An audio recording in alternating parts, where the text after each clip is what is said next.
Hey friends, if you encounter the error 0x8096002A, the extraction operation was not completed in Windows 11, then please watch this video. I will guide you through the resolutions. Now, here's the interesting thing. The error occurs because for a zipped file, the name is too long.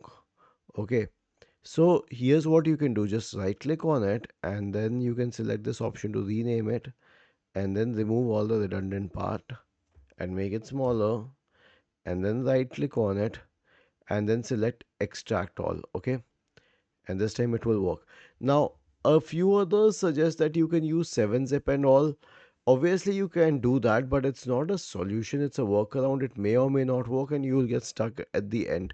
So my simple suggestion is use a different name, and I don't want to suggest any other workaround for the time being. Was this helpful? If yes, then please subscribe to the channel. If not, then let us know in the comment section of the video on how we could help you further. Thank you for watching this video and have a nice day.